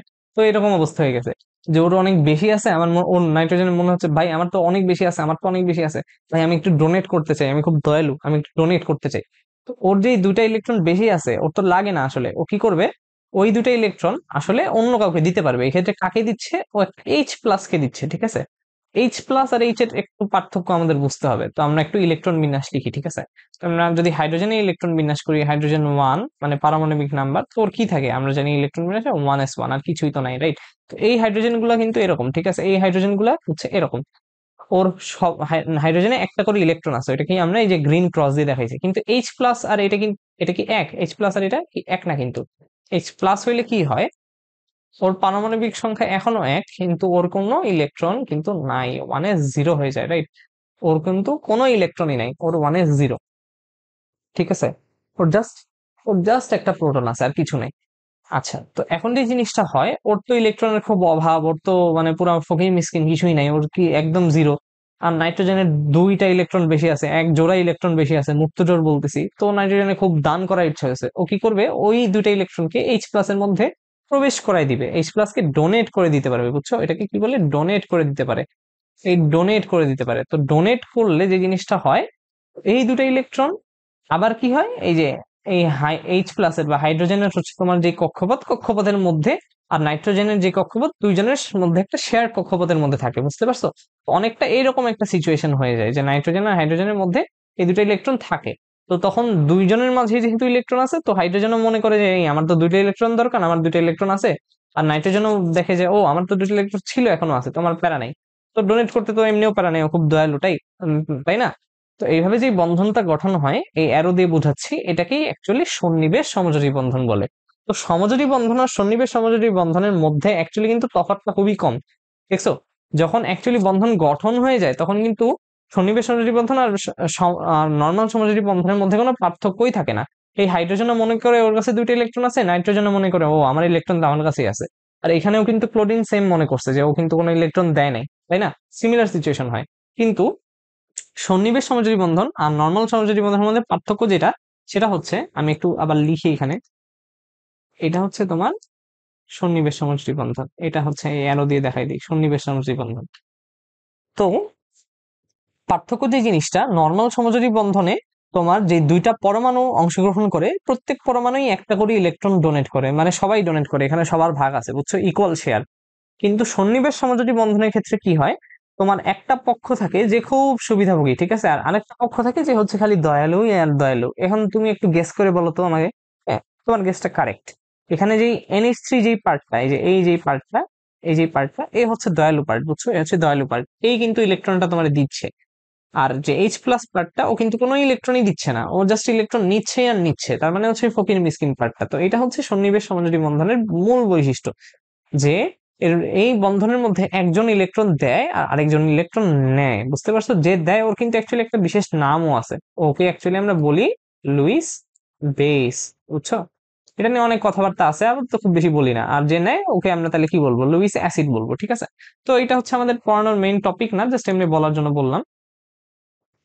তো এইভাবে কিন্তু অ্যাকচুয়ালি আমাদের সন্নিবেশ সমযোজী বন্ধন গঠন হয়, একজন হচ্ছে এক জোড়া ইলেকট্রন দেয়। এক জোড়াই দিতে হবে এমন কোনো কথা নেই, একের অধিকও দিতে পারে, বাট আপাতত আমরা বুঝে নেই যে একজন এক জোড়া ইলেকট্রন দেয়, আরেকজন হচ্ছে রিসিভ করে, ঠিক আছে। তো আমাদের জটিল আয়ন গঠন করার ক্ষেত্রেও কিন্তু আমাদের সিমিলার কাহিনী হওয়া লাগে। এখানে কাহিনীগুলো হচ্ছে কি, ধরো এই এক্সাম্পলে দেখি, সায়ানাইড, প্রত্যেক ক্ষেত্রে প্রত্যেকটা সায়ানাইড এক জোড়া ইলেকট্রন আয়রন 2+ কে দিচ্ছে, তার মানে প্রত্যেকে যদি এক জোড়া করে দেয়, তাহলে কি আমাদের 6 জোড়া ইলেকট্রন দিচ্ছে, রাইট। অনেক বিশাল ব্যাপার স্যাপার, রাইট। তো যারাই ইলেকট্রন দেয়, ওদেরকে আমি একটু কি বললাম, এদেরকে আমি কি বলছি, লুইস বেস বলছি, রাইট। এদের আরেকটা খুবই খুবই খুবই ইম্পর্টেন্ট নাম আছে, এদেরকেই আমরা অ্যাকচুয়ালি লিগ্যান্ড বলি, বুঝছো। আমি একটু আগে একটু হিন্ট দিয়ে আসছিলাম, একটু টিজার দিয়ে আসছিলাম লিগ্যান্ড নিয়ে, এদেরকেই অ্যাকচুয়ালি লিগ্যান্ড বলে। তো এটা নিয়ে আমরা একটু পরে আমরা আরো পড়বো। তো এটা হচ্ছে সন্নিবেশ সমযোজী বন্ধনের মেইন টপিক আমরা দেখলাম। এই যে এখন আমরা এসে গেছি লিগ্যান্ডে। তো আমরা প্রিভিয়াস স্লাইড থেকেই দেখলাম যে অ্যাকচুয়ালি কি লিগ্যান্ড কারা, যারা হচ্ছে ইলেকট্রন ডোনেট করে, রাইট। তার মানে ইলেকট্রন ডোনেটর যারা, ইলেকট্রন ডোনেটর যারা, ওরাই হচ্ছে বেসিক্যালি লিগ্যান্ড, বুঝতে পারছো। তার মানে লিগ্যান্ড কারা কারা হইতে পারে, যাদেরই হচ্ছে তোমার কি খুব বেশি ক্যারা আছে, যাদেরই হচ্ছে খুব বেশি ইলেকট্রন আছে, তার মানে এক্সেস ইলেকট্রন যারা আছে সবাই লিগ্যান্ড হইতে পারে, রাইট। এখানে মানে অনেক ব্যতিক্রম ব্যতিক্রম আছে, বাট একদম তুমি আপাতত জানার জন্য বুঝে নাও যে যাদেরই এক্সেস ইলেকট্রন আছে, যাদেরই বেশি ইলেকট্রন আছে ওরাই সবাই দিতে চাবে, রাইট? তো ধরো কাদের বেশি ইলেকট্রন থাকতে পারে, ধরো যারা একটু ঋণাত্মক আয়ন টাইপের, তাই না? ধরো ক্লোরাইড আয়ন, যেটা ক্লোরাইড মাইনাস মানে কি জানো? ক্লোরাইড মাইনাস মানে কিন্তু অ্যাকচুয়ালি এইটা, ওর শেষ কক্ষপথে কিন্তু 8টা ইলেকট্রন আছে, বুঝছো? এই যে দুইটা দুইটা চারটা, ও কি নর্মালি এরকম ছিল না? আর আরেকটা ইলেকট্রন নিচে বলেই তো অ্যাকচুয়ালি মাইনাস হয়েছে, রাইট? তো মাইনাস হয়ে ক্লোরাইড মাইনাস হয়ে গেছে। ক্লোরাইড মাইনাস কিন্তু দেখতে এরকম। তোর অক্টেট আছে, সবকিছু ঠিক আছে, কিন্তু ভাই মাত্র বলছে এক্সেস ইলেকট্রন। তো তোমার তো মনে হচ্ছে ভাই এক্সেস কেমনে? এক্সেসটা এই যে মাইনাসের জন্য, বুঝছো? এটা আসলে কেমিস্ট্রির আজব ব্যাপার। ও একটা ইলেকট্রন নিচে হচ্ছে স্থিতিশীল হওয়ার জন্য, তো স্থিতিশীল হইতে গিয়ে আবার দেখে নিছে ভাই আমি তো মাইনাস হয়ে গেছি, তার মানে আমার এক্সেস ইলেকট্রন আছে, আমার জিরো হওয়া লাগবে। তার মানে কি? ওর এক্সেস ইলেকট্রন আছে, তার মানে ও ইলেকট্রন ডোনেট করতে পারবে, তার মানে ক্লোরাইড একটা ইলেকট্রন ডোনেটর। আবার এরকম সিমিলারলি অন্যান্য হ্যালোজেনও হইতে পারে, তার মানে কি ফ্লোরাইডও একটা ইলেকট্রন ডোনেটর, রাইট? ও তার মানে একটা কি লিগ্যান্ড। এরপর কি হইতে পারে? তোমার ব্রোমিন হইতে পারে, তাই না? তার মানে ব্রোমাইডও একটা ইলেকট্রন ডোনেটর, এরকম হইতে পারে। আবার হচ্ছে ইলেকট্রন ডোনেটর কারা কারা হইতে পারে? তোমার যারাই হচ্ছে তোমার ঋণাত্মক, তো OH মাইনাস, এটা আমরা ছোটবেলা থেকে পড়ে আসছি, এটা একটা যৌগমূলক, এটার কি একটা মাইনাস আছে না? তার মানে এইটাও একটা ইলেকট্রন ডোনেটর। আবার আমরা একটু আগে পড়ছি সায়ানাইড, তো সায়ানাইড একটা ইলেকট্রন ডোনেটর। তার মানে যাদেরই এক্সেস ইলেকট্রন আছে সবাই হচ্ছে, যারাই ইলেকট্রন ডোনেট করতে পারে, যারাই অন্যদেরকে ইলেকট্রন দেয়, সবাই হচ্ছে কি তোমার ইলেকট্রন ডোনেটর। আর এই যারা ইলেকট্রন ডোনেটর এদের সবাইকেই আমরা একটু আদর করে বলি কি? লিগ্যান্ড বলি। ইলেকট্রন ডোনেটরদেরই একটা মানে আদর করে বলা নাম হচ্ছে লিগ্যান্ড, বুঝছো? অনেক নাম আছে এদের, এদের আমরা আম, লুইস বেস বলতে পারি, এদের আমরা ইলেকট্রন ডোনেটর বলতে পারি, এদের লিগ্যান্ড বলতে পারি। আমরা এদেরকে এখন থেকে লিগ্যান্ড নামেই চিনবো, বুঝতে পারছো? তো আমাদের কিন্তু মেইন আলোচনা মোটামুটি শেষ, বুঝতে পারছো? আমাদের ডেফিনেশনটা আমরা আরেকবার ব্যাক করি। একটি ধাতব পরমাণু বা আয়নের সাথে এই ধাতব পরমাণু বা আয়ন কি হবে? এই ধাতব পরমাণু বা আয়ন অ্যাকচুয়ালি হবে কি? এটা হবে, হওয়া লাগবে আমাদের অবস্থান্তর মৌল হওয়া লাগবে, রাইট? সুন্দর করে মার্ক করি, হওয়া লাগবে অবস্থান্তর মৌল। অবস্থান্তর মৌলের পরমাণু হওয়া লাগবে, বা অবস্থান্তর মৌলের আয়ন হওয়া লাগবে, রাইট? এই জিনিসটা আমরা স্লাইড থেকে জানছি, অবস্থান্তর মৌল। ওকে। এরপর কি? সাথে এক বা একাধিক ঋণাত্মক আয়ন বা প্রশম অণু সন্নিবেশ বন্ধন দ্বারা যুক্ত হলে। আর সন্নিবেশ বন্ধন এই জিনিসটা আমরা বুঝতাম না, এই জিনিসটাও আমরা, সরি, এই জিনিসটাও আমরা মোটামুটি এখন বুঝি, রাইট? সন্নিবেশ বন্ধন কি? আচ্ছা, জাস্ট আমাদের ঋণাত্মক আয়ন এতটুকু আমরা বুঝি যে হচ্ছে লিগ্যান্ড গুলো ঋণাত্মক আয়ন হওয়া লাগবে, রাইট? এখন যে জিনিসটা আমরা বুঝি না সেটা হচ্ছে প্রশম অণু। লিগ্যান্ড আবার প্রশম কিভাবে হয়? প্রশম মানে হচ্ছে নিউট্রাল, বুঝছো? মানে জিরো চার্জ ওদের। তো এই জিনিসটা আমরা একটু দেখবো। তো আমরা হচ্ছে এই যে লিগ্যান্ড এতটুকু পর্যন্ত পড়ছি, যে যাদের এক্সেস ইলেকট্রন থাকে, যারা ইলেকট্রন ডোনেট করতে পারে। এখন আমরা প্রশম জিনিসটা একটু বোঝার চেষ্টা করব। আচ্ছা, তো ঋণাত্মক, আচ্ছা লিগ্যান্ডের অনেক টাইপ আছে, বুঝছো? লিগ্যান্ডের অনেক টাইপ আছে। লিগ্যান্ড হচ্ছে বিভিন্ন ভাবে ভাগ করা যায়, যে ওদের কি চার্জের ভিত্তিতে ভাগ করা যায়, যে ঋণাত্মক না প্রশম। আবার লিগ্যান্ড ভাগ করা যায় হচ্ছে লিগ্যান্ড কয়টা করে হচ্ছে তোমার ইলেকট্রন দেয়, কয় জোড়া করে, এক জোড়া করে দেয় না দুই জোড়া করে দেয় না আরো একাধিক জোড়া করে দেয়, এরকম অনেক ব্যাপার স্যাপার আছে। আরো ব্যাপার আছে লিগ্যান্ড কি স্ট্রং না লিগ্যান্ড উইক। তো লিগ্যান্ড নিয়েই অ্যাকচুয়ালি আমাদের একটা আলোচনা আছে, ঠিক আছে? তো ওইটাই আমরা আজকে আপাতত যাচ্ছি না, ওইটা হচ্ছে আমরা পরের ক্লাসে দেখবো। আজকে আপাতত জাস্ট ঋণাত্মক আর প্রশম এই পার্টটা আমরা একটু বোঝার ট্রাই করি। একটু আগে আমরা দেখলাম কিছু ঋণাত্মক লিগ্যান্ড, দেখছি না? সাইনাইড দেখছি। সাইনাইড ঋণাত্মক কেন? এই যে মাইনাস চার্জেস তাই। এরপর কি? ক্লোরাইড মাইনাস চার্জেস তাই। OH মাইনাস চার্জেস তাই। এখন এরা হচ্ছে ঋণাত্মক, তাহলে প্রশম কারা? প্রশম হচ্ছে, মনে আছে একদম শুরুর দিকে, একদম শুরুর দিকে আমরা একটা এক্সাম্পল দেখছিলাম, একদম শুরুর দিকে আমরা একটা এক্সাম্পল দেখছিলাম। আচ্ছা, ওই স্লাইডটা আমার একটু সরে গেছে, কিন্তু একদম প্রথম দিকে আমি আরেকবার একটু এখানে লিখি। একদম প্রথম দিকে আমরা একটা এক্সাম্পল দেখছিলাম যে টেট্রাঅ্যামনিন, তাই না? টেট্রাঅ্যামনিন কপার সালফেট, এটা একটা এক্সাম্পল দেখছিলাম। এই যে দেখো, এইখানে আমি কাহিনী কি বলছিলাম, যে এইখানে অ্যাকচুয়ালি তোমার অ্যামোনিয়ার কি চার্জ কি জিরো, তাই না? চার্জ জিরো, তার মানে এটা কিন্তু একটা লিগ্যান্ড। আর এটা কোন ধরনের লিগ্যান্ড? এটা একটা প্রোসম লিগ্যান্ড, কারণ এর চার্জ জিরো, ঠিক আছে? তো এরকম সিমিলারলি তোমার আরেকটা আমরা কেসও দেখছিলাম, কি পেন্টাকার্বনিল, পেন্টাকার্বনিল আয়রন দেখছিলাম, তাই না? পেন্টাকার্বনিল আয়রন দেখছিলাম, পেন্টাকার্বনিল আয়রন দেখছিলাম আমরা, হচ্ছে এটা দেখছিলাম, রাইট? FeCO5, এই জিনিসটা আমরা দেখছিলাম, তার মানে পেন্টাকার্বনিল আয়রন দেখছিলাম। তো এখানেও কিন্তু কার্বনিলের চার্জ হচ্ছে অ্যাকচুয়ালি জিরো, বুঝতে পারছো? এরাও এক ধরনের লিগ্যান্ড, এরাও হচ্ছে কিন্তু ইলেকট্রন ডোনেট করে, এদেরও হচ্ছে তোমার এক্সেস ইলেকট্রন আছে, কিন্তু এদের চার্জ হচ্ছে জিরো, বুঝছো? এদের চার্জ হচ্ছে জিরো। এই যে পানির চার্জ জিরো, এটা এটা হচ্ছে নাইট্রোসো বলে, নাইট্রোসো এটা একটা লিগ্যান্ড, এটারও হচ্ছে তোমার চার্জ জিরো। কার্বনিল এরও চার্জ জিরো, অ্যামোনিয়া এরও হচ্ছে চার্জ জিরো জিরো। তার মানে যেসব লিগ্যান্ডের চার্জ জিরো ওদেরকেই সহজ ভাষায় প্রশম লিগ্যান্ড বলে, ঠিক আছে। আর যেসব লিগ্যান্ডের হচ্ছে তোমার চার্জ নেগেটিভ ওদেরকে হচ্ছে তোমার ঋণাত্মক লিগ্যান্ড বলে। আচ্ছা, এখন কোশ্চেন হইতে পারে না যে ভাই লিগ্যান্ড কি তাহলে পজিটিভ হওয়া সম্ভব? না, লিগ্যান্ড পজিটিভ হওয়া সম্ভব না। ধরো আমি যদি Cl প্লাস লিখতাম, Cl এর নর্মালি 7টা ছিল, ইলেকট্রন দিয়ে দিলে তো প্লাস হয়, রাইট? তাহলে এখন কি 6টা হয়ে গেছে না? 1 2 3 4 5 6, এখন দিবে কেমনে? ও তো প্লাস অবস্থায় আছে, ও তো এমনি সাম অবস্থায় নাই, ও তো কি একটু, ও তো এমনি অক্টেট ফিল আপ করতে চাই, তাহলে ওর দুইটা ইলেকট্রন লাগে, তাহলে তো ও তো অভাবে আছে, রাইট? ও কিভাবে দিবে, রাইট? তার মানে প্লাস কখনো হচ্ছে লিগ্যান্ড হতে পারে না, লিগ্যান্ড হয় ঋণাত্মক হবে, তাহলে প্রশম হবে, বুঝতে পারছো? তো যে জিনিসটা বলতেছিলাম, ঋণাত্মক হচ্ছে লিগ্যান্ড কি হতে পারে? সাইনাইড হতে পারে, ক্লোরাইড হতে পারে, এই যে হাইড্রক্সিল হতে পারে, এরপর কি O2- হতে পারে। আরো কি কি লিগ্যান্ড হতে পারে? ধরো অন্যান্য হচ্ছে হ্যালোজেন গুলো হতে পারে, বলছিলাম ব্রোমাইড হতে পারে, এরপর কি ক্লোরাইড হতে পারে, ক্লোরাইড তো লিখছি, ফ্লোরাইড হতে পারে, রাইট? এই টাইপের জিনিসগুলো হচ্ছে ঋণাত্মক লিগ্যান্ড হতে পারে, আর প্রশম হচ্ছে এই টাইপের লিগ্যান্ড গুলা হইতে পারে, বুঝতে পারছো? তো এটা হচ্ছে মোটামুটি বেসিক লিগ্যান্ডের শ্রেণী বিভাগ ছিল। আরো লিগেন্ডের অনেক মানে বিভাগ আছে, ওই জিনিসগুলো আমরা নেক্সট ক্লাসের দিকে দেখার ট্রাই করব। আচ্ছা চলো আমরা এখন নেক্সট স্লাইডে যাই। এখন হচ্ছে লিগেন্ড কাকে বলে ওইটা একটা ডেফিনিশন আমরা একটু শিখে নিই। আচ্ছা, তার আগে আমরা একটু এই যে মেইন জটিল যৌগের হচ্ছে সংজ্ঞায় ব্যাক করি, তাহলে আমাদের মোটামুটি সংজ্ঞা এখন পুরোপুরি ক্লিয়ার। এই যে প্রথম পার্টটা আমরা বুঝছি ধাতব পরমাণু বা আয়ন, এরপরে আমরা বুঝছি যে একাধিক ঋণাত্মক আয়ন বা প্রশম অণু, প্রশম অণু পার্টটাও আমরা বুঝি, তার মানে প্রশম অণু দিয়ে প্রশম লিগ্যান্ড বোঝাচ্ছে। সন্নিবেশ বন্ধন এটাও আমরা বুঝি, যুক্ত হলে যে জটিল কাঠামোর আয়ন গঠিত হয় তাকে কি বলে? জটিল আয়ন বলে। আর যে জটিল আয়ন দ্বারা গঠিত যৌগকে জটিল যৌগ বলে, ঠিক আছে। তো এখন আসি হচ্ছে আমাদের লিগ্যান্ডের ডেফিনেশনে। তো এই জিনিসটা হচ্ছে আমরা অলরেডি মোটামুটি পারি, তো একটু আমি পড়ে যাই। যে সকল ঋণাত্মক যে সকল আম, যে সকল ঋণাত্মক আয়ন বা প্রশম অণু সন্নিবেশ বন্ধনের মাধ্যমে জটিল যৌগে ধাতব পরমাণু বা আয়নের সাথে যুক্ত থাকে তাদেরকেই কি বলে? লিগ্যান্ড বলে। তো আমরা হচ্ছে কিছু জিনিস মার্ক মার্ক করে করে পড়ি। তো কি বলা হয়েছে? যে সকল ঋণাত্মক আয়ন বা প্রশম অণু সন্নিবেশ বন্ধনের মাধ্যমে, কিসের মাধ্যমে? সন্নিবেশ বন্ধনের মাধ্যমে জটিল যৌগে, জটিল যৌগে ধাতব পরমাণু বা আয়নের সাথে যুক্ত থাকে তাদেরকে লিগ্যান্ড বলে। আচ্ছা, এখন কিন্তু আমরা এখানে সবই বুঝি, সন্নিবেশ বন্ধন আমরা জিনিসটা বুঝি।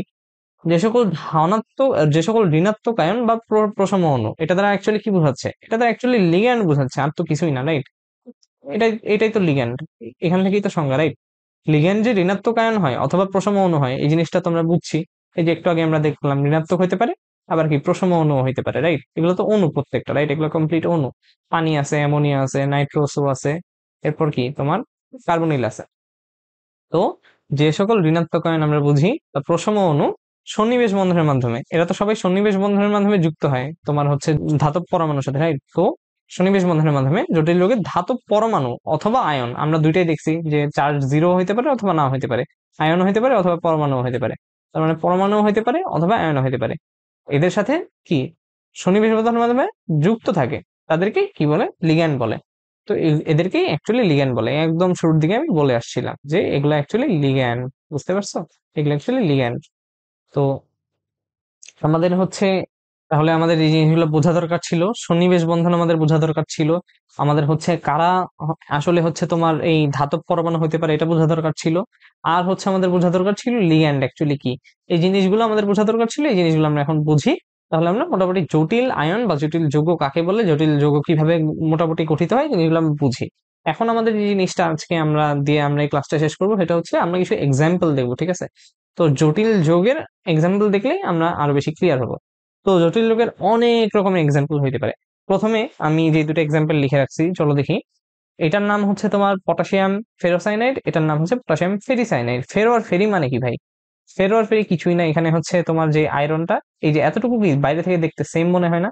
এতটুকু বাইরে থেকে দেখতে সেম মনে হয়, পার্থক্য কই তাইলে ভাই? পার্থক্য হচ্ছে এখানে আয়রনের অক্সিডেশন নাম্বার বা জারণ নাম্বারে। প্রথম যে কেসটা, এখানে আয়রনের অক্সিডেশন নাম্বার তার জারণ নাম্বার হচ্ছে +2 বা 2+, +2 লিখি, +2, ঠিক আছে। আর এইখানে যে আয়রনের অক্সিডেশন নাম্বার এটা অ্যাকচুয়ালি +3, বুঝতে পারছো? তো এই জন্য যে জিনিসটা হয় এখানে +2, আর 6টা মাইনাস, তাই না? প্রত্যেকটা সাইনাইডের কি মাইনাস, আমরা তো দেখে আসছি যে সাইনাইডের কি চার্জ কি -1। তো এরকম যদি 6টা তার সঙ্গে যুক্ত থাকে তাহলে কি -6, তাহলে 2 - 6, তাহলে অ্যাকচুয়ালি কত হয়? -4 হয় না?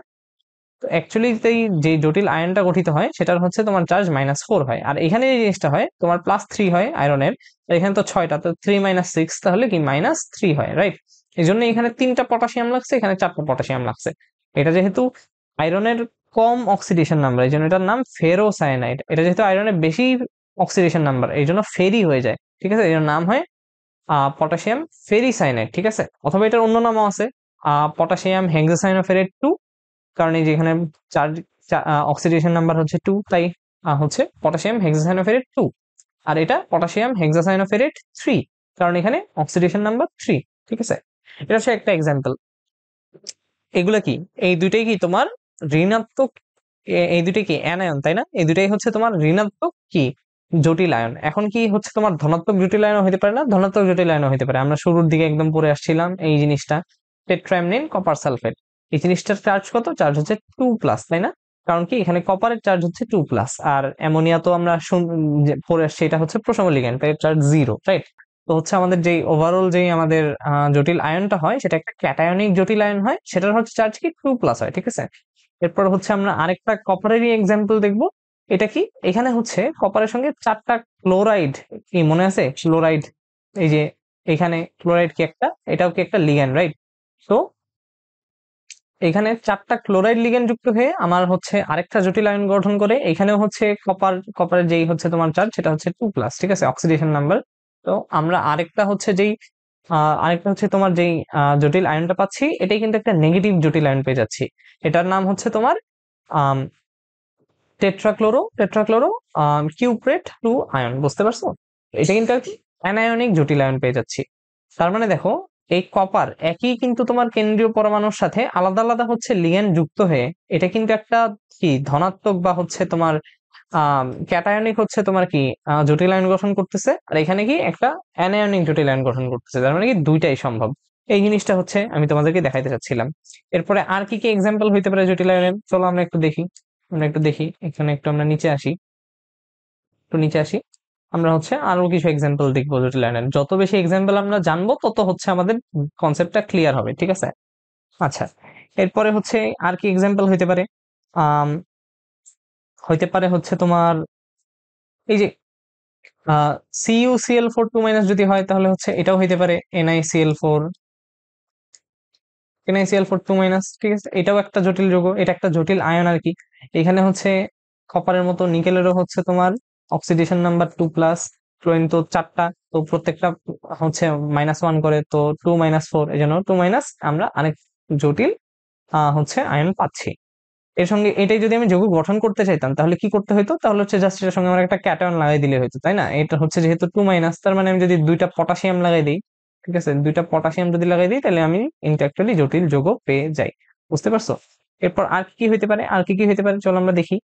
এরপর হইতে পারে আয়রন হইতে পারে। এই জিনিসটাও হচ্ছে আমরা দেখে আসছি শুরুর দিকে স্লাইডে, FeCl4-, তাই না?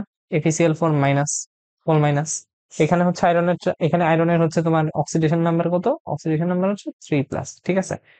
এখন হচ্ছে আমরা ধরো আরেকটা পেজ অ্যাড করি। এখন হচ্ছে আমরা আরো কিছু এক্সাম্পল দেখি। ধরো এটা একটা জটিল যৌগ হতে পারে, প্লাটিনাম NH3 (4), এটা হচ্ছে প্লাটিনাম, এটা একটা জটিল যৌগ। এটার নাম কি ভাই? এটার নাম হচ্ছে টেট্রামনিন টেট্রামনিন প্লাটিনাম 2 আয়ন। বুঝতে পারছো? এটাও কিন্তু একটা জটিল আয়ন, এটা কি একটা ক্যাটায়নিক জটিল আয়ন, ঠিক আছে? এরপর আর কি হতে পারে? এরপর কি হতে পারে? আম, এরপর হইতে পারে এইটা, এটাও খুবই কমন একটা জটিল আয়ন, ঠিক আছে?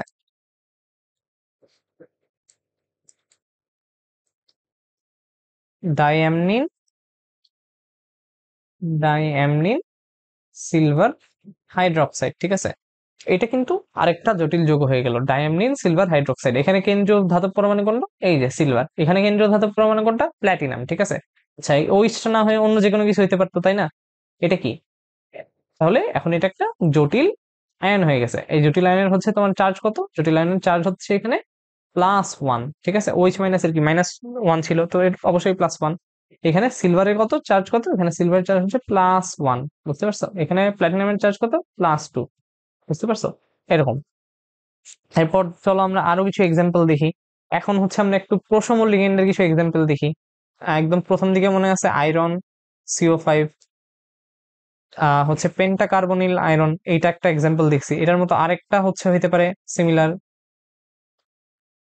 টেট্রাকার্বনিল নিকেল, এটাও একটা জটিল যৌগ, এটাও একটা জটিল যৌগ, এগুলো সব জটিল যৌগ। আচ্ছা, এখন পর্যন্ত আমরা যে এক্সাম্পল গুলো দেখলাম, এখানে কি সব জাস্ট এক ধরনের লিগ্যান্ড, তাই না? এই যে এখানে অ্যামোনিয়া লিগ্যান্ড এটাই 4টা আছে, এখানে হচ্ছে অ্যামোনিয়া লিগ্যান্ড এটাই হচ্ছে 2টা আছে, এরপর হচ্ছে এখানে কি ক্লোরাইড লিগ্যান্ড 4টা আছে, 4টা আছে, 4টা আছে, এখানে সাইনাইড লিগ্যান্ড 6টা আছে, ঠিক আছে, ঠিক আছে। এরপর কি এখানে আবার অ্যামোনিয়া 4টা আছে, এখানে সাইনাইড 6টা আছে। এখন এমন কি হইতে পারে না, এমন কি হইতে পারে না যে হচ্ছে তোমার একই হচ্ছে তোমার জটিল আয়নে তোমার একাধিক হচ্ছে তোমার একাধিক টাইপের হচ্ছে লিগ্যান্ড, এটা হইতে পারে না? এটাও হইতে পারে। চলো আমরা একটা এক্সাম্পল দেখি, তাইলে ক্লিয়ার হয়ে যাবে। ক্রোমিয়াম H2O4 Cl2, ঠিক আছে, এটার নাম কি হবে? এটার নাম হবে tetra aqua dichloro, tetra aqua dichloro chromium 3 ion, ঠিক আছে। এটার চার্জ কত হবে? প্লাস হবে, +1। এখানে ক্রোমিয়ামের চার্জ কত? ক্রোমিয়ামের চার্জ হচ্ছে +3, বুঝতে পারছো। আর এ তো হচ্ছে প্রশম লিগ্যান্ড, এর চার্জ 0। ক্লোরিন প্রত্যেকটার হচ্ছে -1 করে, তো -2, তো 3 - 2 এই জন্য +1 হয়ে যায়, ঠিক আছে। তো এখানে কি হইলো, আমরা দুই টাইপের লিগ্যান্ড পাচ্ছি, তাই না? H2O একটা লিগ্যান্ড পাচ্ছি, এটা 4টা করে আছে, আবার ক্লোরাইড এখানে কি 2টা করে আছে, তো এটাও কি একটা জটিল আয়ন, রাইট? এরপর কি আরো এক্সাম্পল দেখি আমরা, চলো আরো এক্সাম্পল দেখি আমরা, যত এক্সাম্পল দেখবো তত ক্লিয়ার হবে আমাদের, তাই না? কোবাল্ট দিয়ে একটা এক্সাম্পল দেখি, কোবাল্ট, এরপর কি অ্যামোনিয়া 4, এরপর H2O 2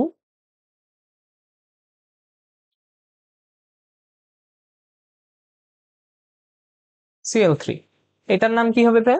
এটার নাম হবে টেট্রাঅ্যামনিন, টেট্রাঅ্যামনিন ডাইঅ্যাকোয়া কোবাল্ট 3 ক্লোরাইড। পুরা মাউথফুল একটা নাম, তাই না? বিশাল নাম। এখানে প্যারা হওয়ার কিছু নেই, ভয় পাওয়ার কিছু নেই। এটা নামকরণের ক্লাস না, পরে নামকরণের ক্লাসে তুমিও শিখে যাবে কিভাবে এত বড় বড় জিনিসের নাম, এত বড় বড় নাম হচ্ছে বের করা লাগে, এটা সিস্টেম আছে, ঠিক আছে। তো এখানেও আমরা দেখি, তো যেহেতু বাইরে 3টা ক্লোরাইড আছে, তার মানে বোঝাচ্ছে এই পুরো জিনিসটার চার্জ অবশ্যই +3 হওয়া উচিত, তাই তো? সিস্টেম তো আমাদের তাই বলে, +3 হওয়া উচিত। এখন এর চার্জ কত? লিগ্যান্ড অ্যামোনিয়া লিগ্যান্ড, প্রথম লিগ্যান্ড আমরা শিখছি, এর হচ্ছে 0। H2O এর হচ্ছে 0, তার মানে কোবাল্টের কত হবে? এর অবশ্যই +3 হবে, তাই না? এরকম। তো এখানেও কি দুই রকমের হচ্ছে আমাদের লিগ্যান্ড দেখা যাচ্ছে, একটা অ্যামোনিয়া আছে, আবার কি আবার আমাদের পানিও আছে, দুই রকমের লিগ্যান্ড আছে। এরপর হচ্ছে আমরা আরো একটা পেজ অ্যাড করি, আরো আমরা কিছু এক্সাম্পল দেখি। ধরো আরো আমরা কিছু এক্সাম্পল দেখতে চাই। এখন হচ্ছে ধরো আয়রনের একটা এক্সাম্পল দেখি, আয়রন CN2H2O2 CN4, তাই না? একটু মুছে ভালোভাবেই লিখি।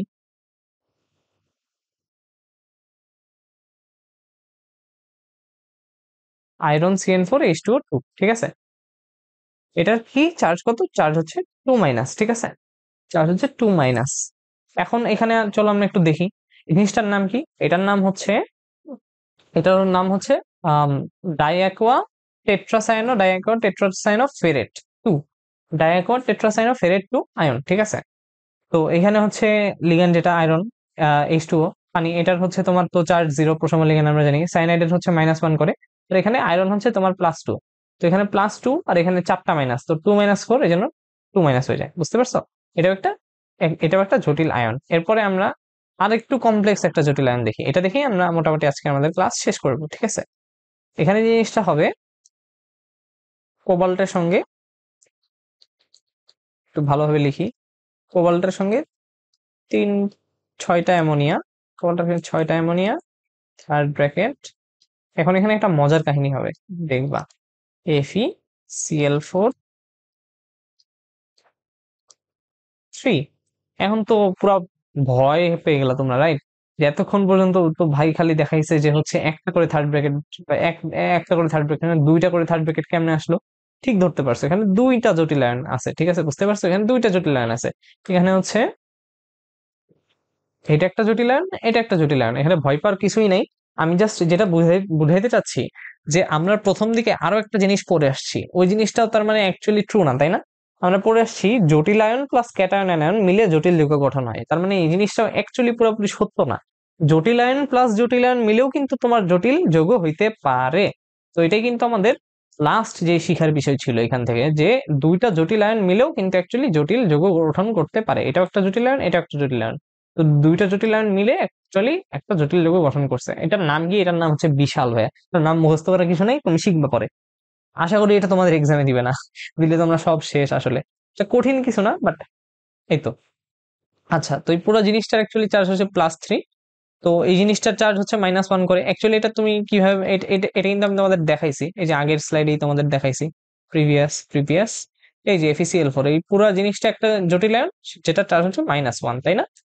তো এরকম -1 তিনটা আছে, তো 3 মাইনাস, তো অবশ্যই তার মানে এটা 3+ হবে এই পুরো জিনিসটার। তাহলে এই জিনিসটার কি হবে? এখানে অ্যামোনিয়া, এর তো হচ্ছে প্রথম লিগ্যান্ডের 0, কোবাল্টের কত অক্সিডেশন নাম্বার? +3, আয়রনের এখানে অক্সিডেশন নাম্বার কত? +3, ঠিক আছে। তো এই পুরো জিনিসটার অ্যাকচুয়াল নাম হচ্ছে তোমার আম, এটা অ্যাকচুয়ালি আমি নিয়ম মুখস্থ করি না, এটা সিস্টেম অনুযায়ী মনে করে করে তোমাদের বলতেছি, ঠিক আছে। তো হেক্সাঅ্যামনিন, কোবাল্ট 3 টেট্রাক্লোরো ফেরেট 3, বুঝতে পারছো? তার মানে পুরো নামটা আসলে একটা পুরো মাউথফুল, বুঝতে পারছো? হেক্সাঅ্যামনিন কোবাল্ট 3 টেট্রাক্লোরো ফেরেট 3, এই পুরো জিনিসটার নাম হচ্ছে এটা। সো বিশাল নাম, ভয় পাওয়ার কিছু নেই, শেখার জন্য জাস্ট এটাও তোমাদের দেখাইতে চাইলাম। এটাও কিন্তু একটা জটিল যৌগ, যদি কখনো MCQ তে দেয় অর সামথিং, ভয় পাওয়ার কিছু নেই, তোমরা একদম মানে ফুল কনফিডেন্সে দেখাই দিয়ে আসবে যে এটাও একটা জটিল যৌগ। এখানে যা যা লিখছি সব জটিল যৌগ। তো আমাদের অ্যাকচুয়ালি উদ্দেশ্য কি ছিল? জটিল যৌগের পরিচিত হওয়া। তো আমরা এক্সাম্পল গুলো দিয়ে পরিচিত হইলাম যে এগুলোও সম্ভব, তার মানে এই সবগুলা অ্যাকচুয়ালি জটিল যৌগ হওয়া সম্ভব। তো আজকে আমরা কি কি পড়ছি আমরা একটু রিভিউ করি শুরু থেকে।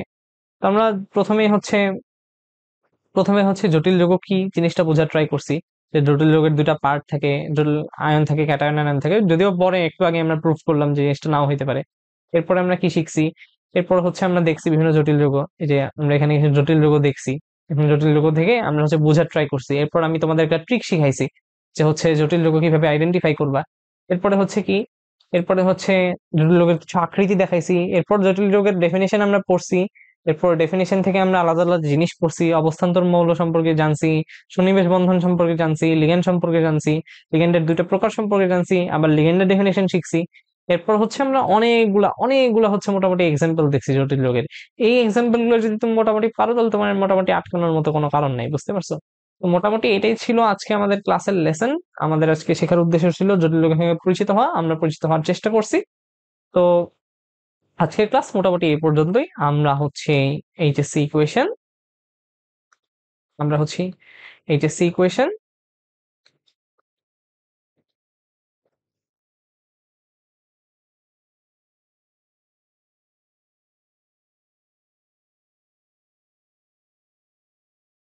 আমরা এইচএসসি ইকুয়েশন তোমরা হচ্ছে ইউটিউবে যে চ্যানেলটা দেখতেছো, আমাদের এই চ্যানেলটা আছে, এর সাথে হচ্ছে আমাদের ফেসবুক আছে, এর সাথে আমাদের ইনস্টাগ্রামও আছে, এর সাথে আমাদের একটা টেলিগ্রাম চ্যানেলও আছে। এই সবগুলোর লিঙ্ক হচ্ছে ডিসক্রিপশনে দেওয়া থাকবে।